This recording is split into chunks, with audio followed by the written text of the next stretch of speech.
श्री शिवाय नमस्तुभ्यम हर हर महादेव।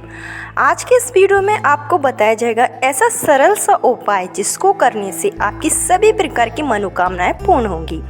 अगर आपने कई प्रयत्न कर चुके हैं, कई उपाय किए हैं, अगर आपने पशुपतिनाथ का व्रत भी किया है, पशुपतिनाथ का व्रत जो कि 5 सोमवार किया जाता है और यह एक ऐसा व्रत है जिसको करने से सभी प्रकार की मनोकामना पूरी होती ही है।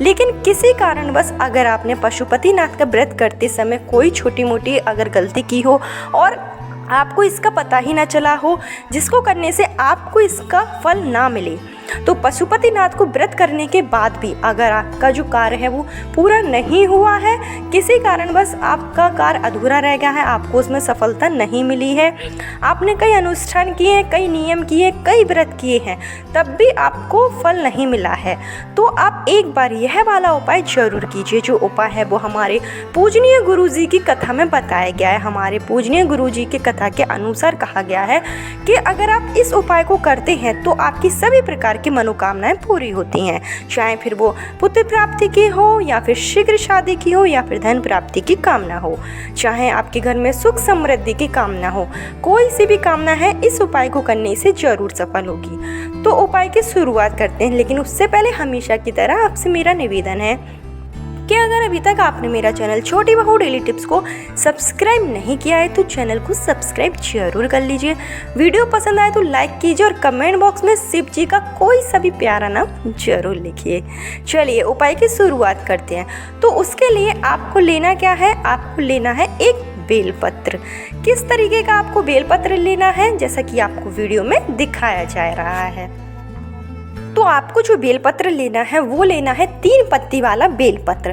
3 पत्ती वाला आपको बेलपत्र लेना है और जो बीच वाली इसमें जो डंडी होती है जिससे कि तीनों पत्तियां जुड़ी हुई होती हैं वो भी पूरी होनी चाहिए, इस बात का ध्यान रखें। ऐसी 3 पत्ती वाली आप बेलपत्र ले लें और बेलपत्र कहीं से भी कटी पिटी ना हो, इस बात का भी ध्यान रखें। पूर्ण रूप से बेलपत्र हरी और ताजी होना चाहिए। तो जब आप बेलपत्र ले लें उसके बाद में आपको शहद ले लेना है। तो शहद आप ले लीजिए और आपको लेना है 1 लोटा शुद्ध जल, जो कि आपको अपने घर का ही लेना है। जब भी हम शिव जी के लिए कोई उपाय करते हैं तो जो भी हम जल लेते हैं वो हम अपने घर का ही जल लेते हैं। तो 1 लोटा आपने शुद्ध जल ले लिया और बेलपत्र ले ली, 3 पत्तों वाली बेलपत्र और शहद ले लेना है। बस इस सब चीज़ों की आपको इस उपाय के लिए ज़रूरत पड़ेगी। तो सबसे पहले आपको बता दें कि जो बेलपत्र होती है, जो 3 पत्तों वाली बेलपत्र है, उसमें साक्षात त्रिदेवता का वास होता है। इसकी जो 2 साइड की पत्तियां होती हैं उसमें विष्णु जी और ब्रह्मा जी वास करते हैं, तथा जो बीच की पत्ती होती है उसमें हमारे भोलेनाथ का वास होता है। और हमारे पूजनीय गुरुजी ने बताया है कि जो 3 पत्तों वाली बेलपत्र में जो बीच में डंडी लगी होती है उसमें साक्षात माँ पार्वती का वास है और इसके जो डंडे के साइड में जो पार्ट होता है उसमें 33 कोटि देवी देवताओं का वास होता है। ऐसे में हमें 3 पत्तों वाली बेलपत्र ही इस उपाय के लिए लेना है, इसलिए आपको इस बेलपत्र की महिमा बताई गई है। तो जो भी आप बेलपत्री ले, बेलपत्री का ध्यान जरूर रखें कि आपको 3 पत्तों वाली ही बेलपत्री लेना है जिसमें साक्षात त्रिदेव का वास हो। तो जब आपने ये पत्ती ले ली, अब यह जो उपाय हम आपको बता रहे हैं वो आपको करना है पूर्णिमा के बाद। सबसे पहला जो सोमवार आता है उस दिन से आपको शुरू करना है। सोमवार के दिन से आपको यह उपाय शुरू करना है और आपको 5 सोमवार करना है। तो जैसे कि आज 25 तारीख पूर्णिमा है तो आप ये वाला सोमवार छोड़ दीजिए और अब की जो सोमवार आएगा उस सोमवार के दिन आप पहली बार यह उपाय करिए और फिर लगातार 5 सोमवार आपको यह उपाय करना है। लेकिन अगर किसी कारणवश आपका एक बीच में सोमवार छूट जाता है तो आप उस सोमवार को छोड़कर अगले सोमवार से यह उपाय चालू कर सकते हैं। अगर आप 5 सोमवार यह उपाय करते हैं तो हमारे पूजनीय गुरु जी का कहना है कि आपकी जो भी मनोकामना है, किसी भी तरीके की मनोकामना है, वो मात्र 3 महीने में पूरी हो जाएगी। तो उपाय आपको करना कैसे है उसकी आपको संपूर्ण विधि अच्छे से समझ लेनी है। तो जो आपने बेलपत्र ली है तो इस बेलपत्र के बीच वाली पत्ती में आपको लगाना है शहद। बीच 2 पत्ती जो है अगल बगल वो आपको ऐसे ही छोड़ देना है। बीच वाली पत्ती में आपको शहद लगा लेना है और आप जब शिव मंदिर में पहुंच जाएं तो तभी आपको पत्ती में शहद लगाना है और आपको अपने दाहिने हाथ से आपको मध्यमा, अनामिका और अंगूठे के ये जो 3 उंगलियां हैं, मध्यिका उंगली, अनामिका उंगली और अंगूठे वाली अंगूठा जो है, इसकी मदद से आपको मतलब जो आप बेलपत्री चढ़ाएंगे तो आपको इन्हीं उंगलियों से पकड़कर और दाहिने हाथ से पकड़कर यह जो बेलपत्र है वो आपको शिवलिंग के जो शिव जी का भाग है, जो ऊपरी जो शिव का स्थान है, वहाँ पर आपको यह बेलपत्र चिपका देना है। जैसे कि आप देख रहे हैं, शहद वाला जो भाग है वो शिव जी के तरफ होना चाहिए और जो खुरदरा वाला भाग है वो ऊपर होना चाहिए।